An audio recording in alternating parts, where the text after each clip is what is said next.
Body's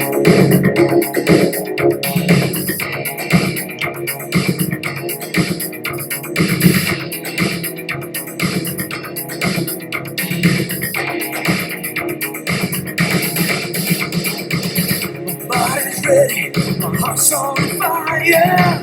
I'm gonna push you over the wire. Fire, perfect timing. Good morning, guys. Welcome aboard. We've got a number of fights today. This is Mike's MMA Picks here with another Fight Morning Quick Card Breakdown brought to you by BetDSI as well as MMA Oddsbreaker. We've got UFC San Antonio on the prowl here. I expect a number of underdogs to come through in this spot. We can kick things off right off the bat. 13 fights. We have men's 135-pound division. We've got Domingo Pilarte taking on Felipe Colares. Pilarte is coming in with a lot of steam. He's one of the heaviest favorites on the card at minus 345. 9,400 in DraftKings. He had to fight his ass off against Vince Morales in his Contender Series fight about a year and a half ago. The Son of Fire actually came into that fight as a plus 185 underdog. We saw some dynamic striking from him. We saw his toughness. Morales landed a flush punch on it over his left eyebrow and showed some resiliency in that fight, choking Morales out unconscious. On the other side of this fight, we have Felipe Colares, who's coming in as a plus 275 underdog, 6,800 at the betting window. Colares dropping from 145 pounds for this fight. Team Nogueira fighter. What we've seen from him in his UFC debut to DeFreitas, he was very sloppy in that fight. Almost looked like he was on tranquilizers, the way that he was transitioning and overcommitting and falling off the back. He left a lot to be desired in that fight. This is going to be a banger off the bat to get things started. Pilarte, we've seen a mean streak from him in his fights. I do expect Pilarte to come through here. 8-1. Minus 345 is a little too steep for my liking, but 9,400 in DraftKings. Give me the Son of Fire to get the job done here. This fight isn't expected to go to the distance at minus 115. One last thing to note is that Pilarte does have a significant size advantage as well as a 5-inch reach advantage. And he likes to really pop that left hand, stay at distance, does not have the best striking defense. That's an understatement. So Colares isn't a heavy striker. He's going to look to grapple. But give me Pilarte. Next up, intriguing fight from a DraftKings perspective. We've got Jin Soo Sung taking on Mario Bautista. Mario Bautista, I sold him short in his debut against Corey Sandhagen. He showed me a lot more than I expected. MMA Lab fighter. His amateur fights, I know many people don't pay attention to those, but I wasn't impressed with the competition that he was facing. He did show some solid skills, though, and for him to take Corey Sandhagen down, bloody him up, and stay in that fight for at least a couple of minutes shows that he has some promise, especially at only 26 years of age. Bautista is going to be bringing the fight to Jin Soo Sung, who had a rough outing in his debut against Peter Yan. A reminder that Jin Soo Sung was a plus 500 underdog against Peter Yan in that fight. Now, he's coming in as a minus 200 favorite against Bautista. Jin Soo Sung, 9,100 in DraftKings, also 26 years of age. This fight is expected to go to a decision at -175. At 7,100, I'll be playing a lot of Bautista. I think that Sun is hittable in this spot.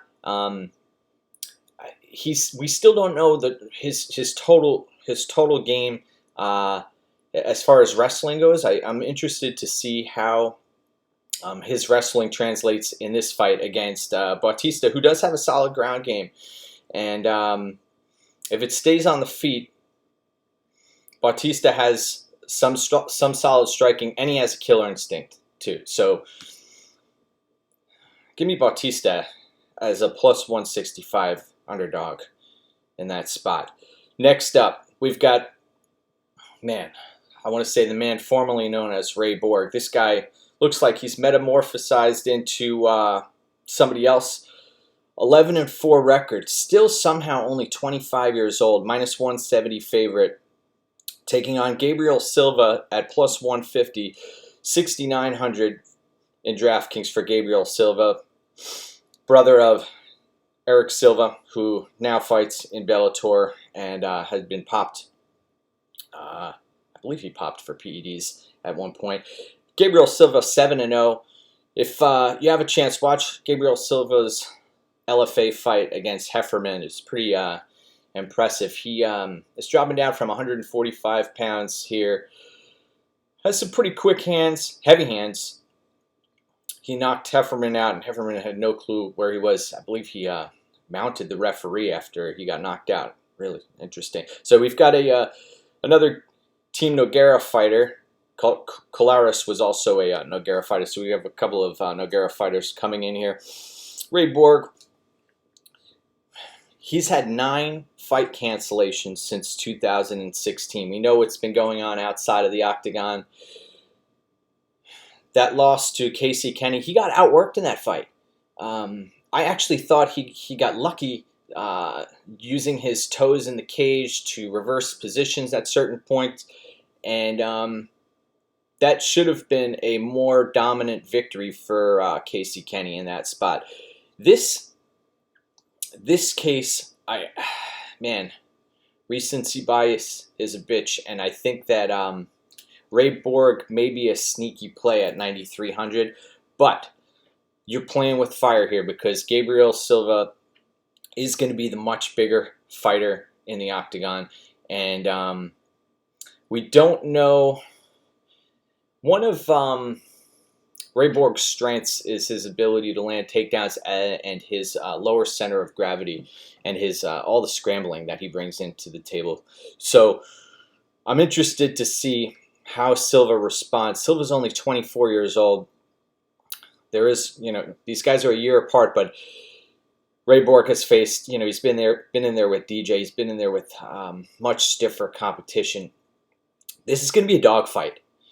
I lean slightly Ray Borg to get the job done here. It is on home turf. He didn't look good at weigh-ins. I see a lot of people are picking Silva to win. I think Silva needs to finish this fight in order to beat Ray Borg. I think Ray Borg is going to be in this. So give me Ray Borg by decision. This fight is -195 to go to a decision. Next up, we have Roxanne Modafferi taking on Jennifer Maia. Jennifer Maia came in at 129 pounds in this matchup. She did not look good on the scales. 8,200 for Maia, -140. This is another fight that's expected to go to a decision at -300. Modafferi +120, $8,000 in DraftKings. Modafferi 15 losses. Man, 23-15. If you look deeper into this card, you'll also find another fighter who has 18 losses on his record, Andre Arlovski.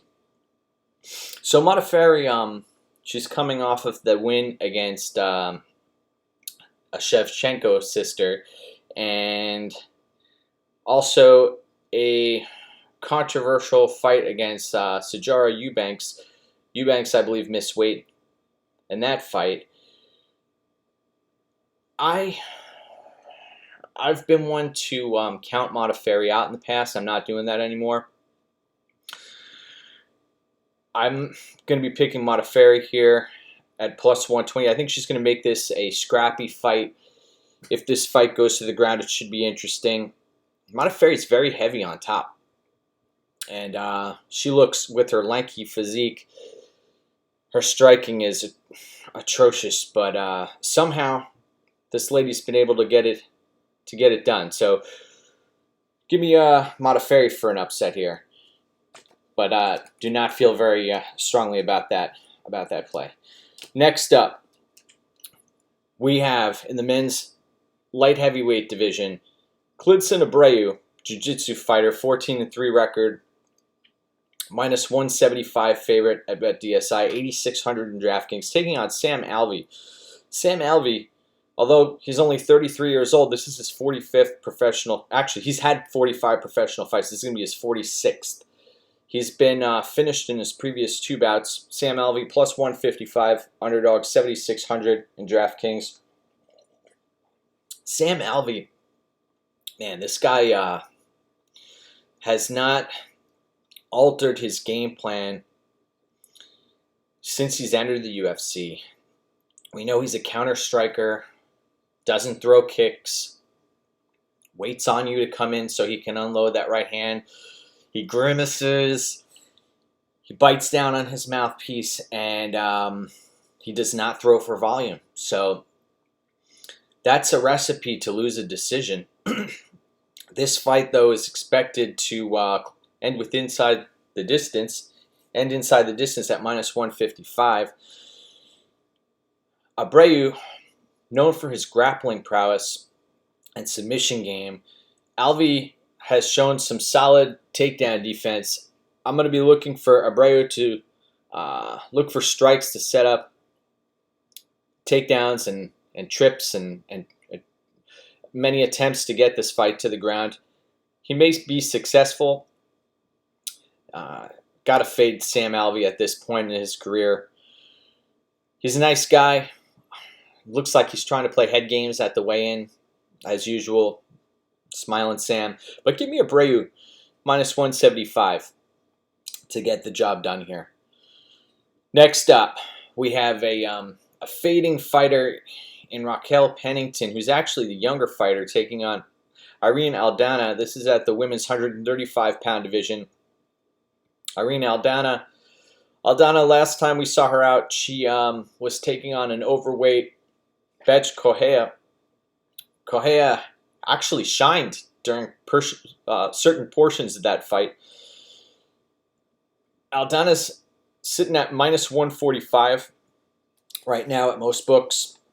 8,400 in DraftKings. Raquel Pennington still possesses a heavy right hand, and she has a solid first round in her, but she has faded in a number of fights. And although she has a 9-7 record, Pennington, her career trajectory, she's headed the wrong way. Plus 125 underdog, 7,800 in DraftKings. Took a beating, life-changing beating against Amanda Nunes, and recently also lost to Durandamy. She has an impressive resume, Raquel Pennington, that is. But when I watch her fights, she's not a great athlete. She relies on her brute strength, her toughness, and she's been two-dimensional.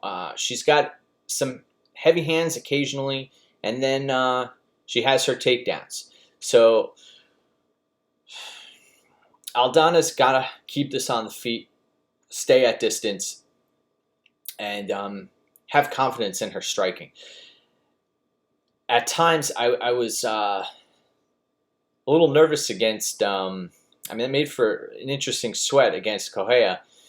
And we've seen in the past Aldana, during stretches, kind of lose focus. And I'm going to roll with the better athlete here to score a unanimous decision. Raquel Pennington is tough to finish, and Aldana's going to have to keep space. She's going to have to work to get out of the clinch against the fence. That's where Pennington is going to try to take this. So give me Irene Aldana by decision. Next up, we have, oh man, two bottom of the barrel fighters in UFC. We've got Alex Caceres taking on Steven Peterson. Steven Peterson was getting worked over by a gassed out Luis Pena for the majority of his fight. Steven Peterson 17-8 record. Alex Caceres 14-12. Caceres just hasn't been able to put it together. Caceres is, I mean, this speaks volumes. He still sits as a -125 favorite, 8,800 in DraftKings. Steven Peterson 7,400 plus 105. This line closed. A lot of people are picking Peterson to get this win. Peterson comes forward, throws with volume. That's typically a recipe for success in spots like this. He's tough to finish.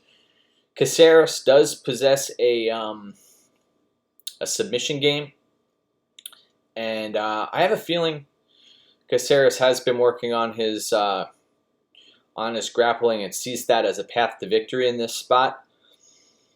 But he's going to have to put Peterson out. Peterson will not tap, and will keep coming forward. We'll try to reverse positions. This fight is expected to go to a decision at -150, which lends me to believe that Peterson is a solid play in DraftKings as far as a punt goes, but he's not your bottom-of-the-barrel fighter. If he was 6,800, 7,000, 7,100, I'd feel more comfortable playing him. At 7,400, I'm not that confident in Steven Peterson here. I'm actually going to have a slight lean to the favorite Alex Caceres in this spot. We didn't get to see much of Caceres in the Kron Gracie fight, so I suspect he's going to be fresh. And at distance, Caceres he has a kicking game. He can throw strikes, but he's just not a strong fighter, not durable. And give me Caceres to squeak out a decision victory, or he could win this fight by submission. But the other third way I could see this fight ending is that Steven Peterson wins a unanimous decision. Next up, we have light heavyweights. Sorry, we have heavyweights. We've got Andrei Arlovski taking on Ben Rothwell. Ben Rothwell, 36-11 record, taking on Andrei Arlovski, 27-18. This is a rematch from 11 years ago where we saw Ben Rothwell get knocked out late in the fight against Arlovski. Arlovski, who I mentioned earlier, has suffered 18 losses, has fought tremendous competition. He's fought 21 times since 2012 as a heavyweight, considering he's fought the likes of Ngannou and Overeem, etc., Anthony Rumble Johnson at one point. The fact that he's still fighting at 40 years of age and staying close in fights, the Augusto Sakai fight, he let that one slip away. Judges may have gotten that one wrong. Sad thing is I don't see Arlovski shying away from the game plan that he's been using the past few years, just barely scraping to get by. Ben Rothwell, last time we saw him out, he was fighting Ivanov and suffered a controversial decision loss. Before that, he took a unanimous decision loss against Junior Dos Santos. I was at Ben Rothwell's fight against Josh Barnett, where he locked up that submission. This fight's very interesting. I would think that both of these fighters, since they have a sour taste in their mouths, that Rothwell is going to come out. He's going to try to close distance.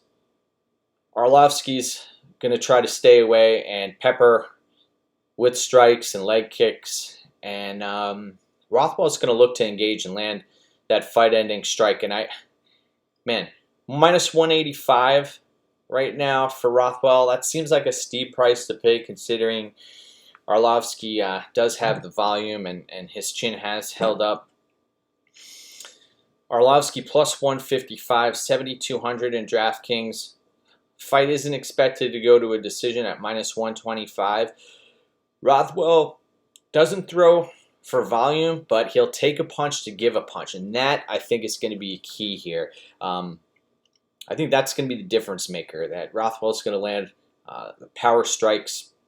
And at $9,000, I don't think we're going to see high ownership because of the low volume. But I'm going to roll with Ben Rothwell here as the favorite. I have a unit on him at minus 175.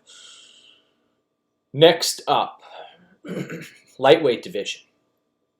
We've got a hotly contested bout between Alexander the Great Hernandez against Francisco Trinaldo. Trinaldo 23-6, allegedly 40 years of age, though that's highly debatable. Trinaldo plus 175, 7,300 in DraftKings. Trinaldo comes out strong, and he's huffing and puffing, and this guy does not give up. We saw him landing some Muay Thai, some knees against Evan Dunham. Evan Dunham had been finished via body shots in 3 consecutive fights. Alex Hernandez ate many a knee, many a head kick, many a punch against Donald Cerrone. I was not happy with the way Alexander Hernandez conducted himself prior to the fight with Cerrone. I understand he was selling the fight. I think if he didn't wake the sleeping giant, he could have won that Cerrone fight. He had some success early, and the other thing that struck me in the Alexander Hernandez fight was the amount of damage that that Hernandez was taking, and there was no quitting him. He didn't shell up. 8,900, minus 210 right now on Alexander Hernandez. Now Hernandez is going to be fighting at home, San Antonio. Some folks weren't impressed with his fight against OAM. I was. I was one of the guys who laid the juice on Dariush, and I didn't think Hernandez was the real deal. But the more I've watched, and I am a believer